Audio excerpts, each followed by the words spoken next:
right, buckle up bookworms, because today we're diving headfirst into a real humdinger of a novel. Ooh, I like that humdinger. And you're right, this one's got layers. To Kill a Mockingbird, I mean, come on, even the title alone sparks debate, right? It hints at these big, thorny questions about morality and justice. And it just grabs you, even if you haven't read a single page yet. Exactly. It's like finding a dusty old compass in the attic. Go. You know, it points to something important, Right. but you're not quite sure what. That's Harper Lee for you. Published back in 1960, smack dab in the middle of the civil rights movement. Wow, the heat of it all. She wasn't afraid to tackle the tough stuff? No, sir. Segregation, racial injustice, you name it. And the way she sets it against this backdrop of the Depression-era South, it's masterful. But you know what really gets me? She doesn't hit you over the head with it. No, she lets us experience it all through a child's eyes, these fresh, honest lenses. And man, she drops us right into the thick of it with Maycomb, Alabama. Oh, Maycomb. Time moves a little slower there, you know. Everybody knows everyone else's business. Gossip's the local sport. Oh, you said it. Lee's descriptions are so vivid you can practically hear those cicadas buzzing on a hot summer day. But it's not just about creating this charming little town, though, is it? Maycomb becomes a character itself. Oh, 100%. Full of complexities, contradictions, reflecting the good, the bad, and the ugly of the Deep South. And holding it all together is Scout Finch, our fearless narrator. This girl is like a pint-sized Sherlock Holmes with pigtails. She misses nothing. Observant as all get out. Every detail, every whisper. And then there's Jem, her brother, trying to figure out this whole growing up thing while grappling with the injustices popping up around him. Yeah, he's stuck between childhood and, well, the real world. And Lee uses their perspective so brilliantly. You see, kids notice things adults often miss. You cut through the BS. Exactly.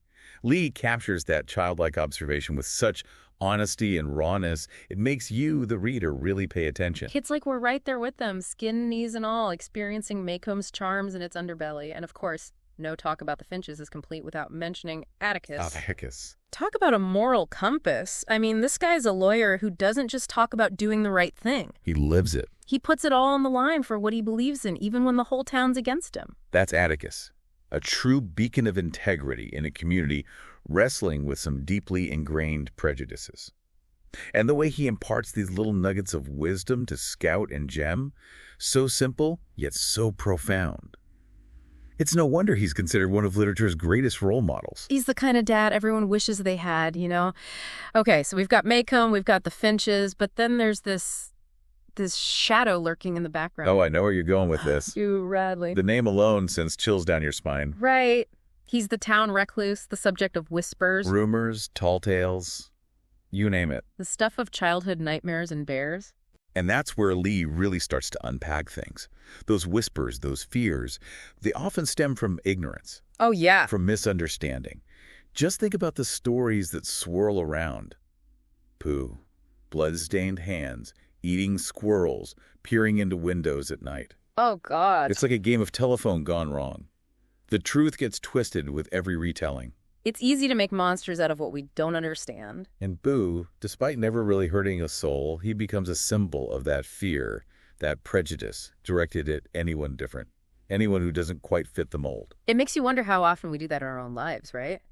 Create monsters out of thin air. Makes you think, doesn't it? But here's the thing about those rumors. They don't tell the whole story, do they? Not even close. Remember those little gifts Scout and Jem keep finding in the knothole of that old oak tree? The Radley tree, shrouded in mystery itself. It's like Boo's trying to reach out to connect with them in this secret, silent language. Exactly. Those little trinkets, the chewing gum, the soap dolls carved in their likeness. Creepy and sweet all at the same time. And that spelling bee medal. They all point to something deeper, don't they? Totally. It's like Boo saying, hey, I see you. I'm not the monster you think I am. It's subtle, but Lee uses these small acts of kindness, hidden in plain sight, to chip away at the myth of Boo Radley. To show us the good, the humanity that everyone else seems to miss. It's like she's urging us to look beyond the surface, beyond our own preconceived notions, to see the person, not the monster. It makes you think about how often we misjudge people based on appearances alone. Or on rumors. Oh, absolutely. And you know, this theme of prejudice, of judging a book by its cover, it runs even deeper in the novel. You're talking about Tom Robinson's trial. Man, talk about a gut punch. That trial, It becomes this focal point, this microcosm for all the racial tensions simmering beneath the surface of Maycomb. You can practically feel the tension in the air, like the whole town's holding its breath. And Lee doesn't shy away from the ugliness of it all. She shows us the courtroom, how it becomes this stage where the ingrained prejudices of the Jim Crow South are laid bare for everyone to see. It's heartbreaking because you know Tom doesn't stand a chance. Not really. Not in that time and place. No, he doesn't. But even knowing that, seeing Atticus, knowing he's going to stand up and defend Tom, knowing he's willing to risk everything, It's why we love Atticus. is about more than winning or losing a case for him. Way more. It's about basic human dignity, about standing up for what's right, no matter the cost. Exactly. It's about justice. And that's what makes his defense so powerful, so tragically relevant even today. Because it reminds us that the fight for justice, for equality, it doesn't end with a verdict. It's a constant struggle, an ongoing conversation we have to have with ourselves and with each other. Even when it's uncomfortable. Especially when it's uncomfortable. But, you know, even amidst all that darkness and injustice, Lee gives us glimmers of hope. Oh, for sure. Like little fireflies in the night. People like Miss Maudie, right. She's a breath of fresh air in that town, refusing to buy into all the gossip and fear-mongering around Boo Radley. She sees the good in him, the humanity that others choose to ignore. And she stands by Atticus no matter what. Talk about a true friend. And it's not just the adults.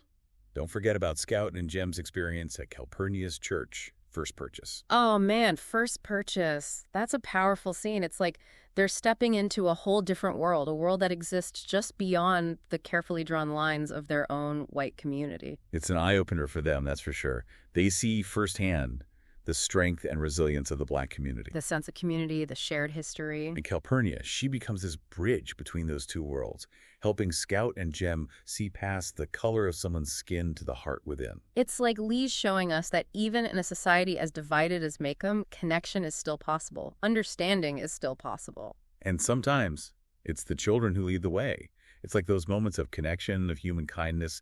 They shine even brighter against the backdrop of Maycomb's deeply ingrained prejudice. You said it. And sometimes that prejudice hits a little too close to home, even for the Finches. You're talking about Aunt Alexandra, right? Her grand entrance into the story always makes me chuckle. Oh, Aunt Alexandra. Bless her heart. She blows into town with her corset and her opinions about, well, just about everything. Talk about a force of nature.